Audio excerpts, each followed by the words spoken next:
안녕하세요. 정광열입니다.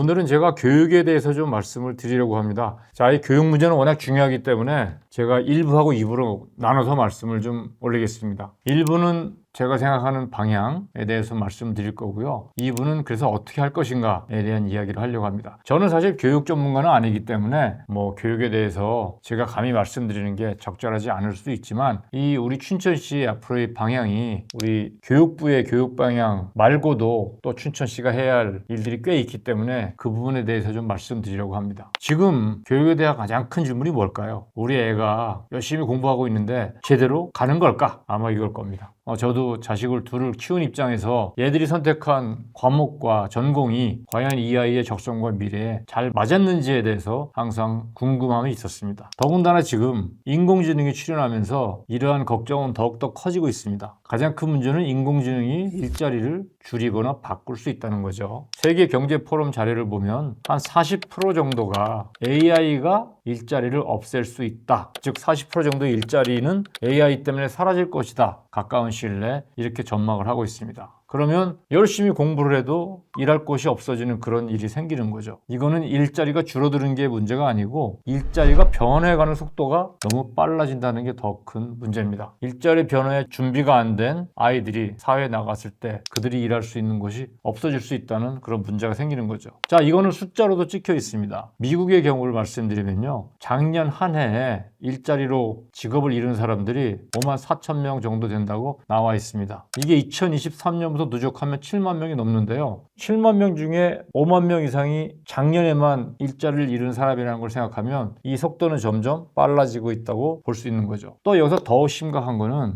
비숙련 노동자의 일자리가 가장 먼저 위협을 받고 있다고 합니다. 변호사의 예를 들면 로펌에서 초급 변호사를 고용해서 주로 시키는 것이 판례를 찾고 법률을 분석하고 이런 자료 수집 같은 것들이었는데 이걸 AI가 훨씬 더 잘할 수 있기 때문에 이제는 초급 변호사 수요가 상당히 줄고 있다는 겁니다. 또 소프트웨어 엔지니어들 같은 경우에도 상당의 프로그램을 AI가 더 잘할 수 있기 때문에 이제는 소프트웨어 엔지니어 초급자에 대한 수요가 줄고 있다는 그런 보고가 있습니다. 여기서 이제 이런 질문을 할 수 있죠. 초급이 있어야 중급이 있고 중급이 있어야 고급이 있고 초급부터 경험을 해야 고급이 될 수 있는 건데 그러면 나중에 어떻게 할 거냐? 나중 일은 나중 일이고요. 일단은 초급자에 대한 일자리가 크게 위협받고 있는 게 사실입니다. 한국은요, 사실은 조금 애매합니다. 왜냐하면 아까 미국의 사례를 말씀드렸는데 미국은 고용과 해고가 자유롭잖아요. 한국은 고용 시장이 상대적으로 경직되어 있기 때문에 AI에 의한 직접적인 일자리 감소는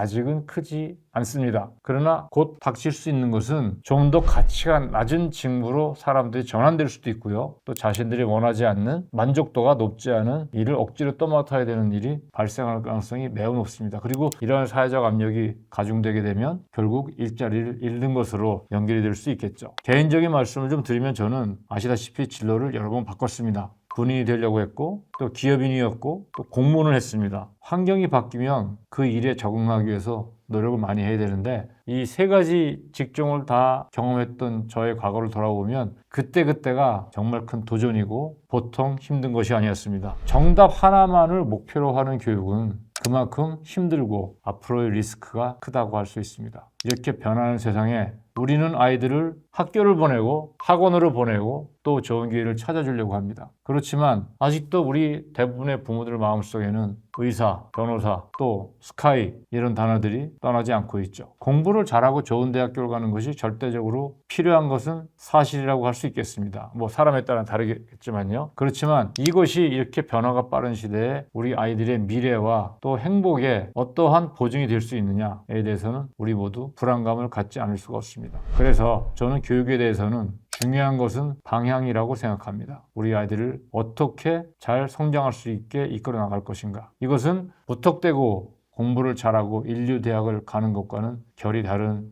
논의가 될 수가 있겠습니다. 자, 1부는 이렇게 마치고요. 다음은 제가 생각하는 교육의 방향에 대해서 우리 춘천시가 할 수 있는 것이 어떤 것이 있을지 한번 말씀을 드려보겠습니다. 감사합니다.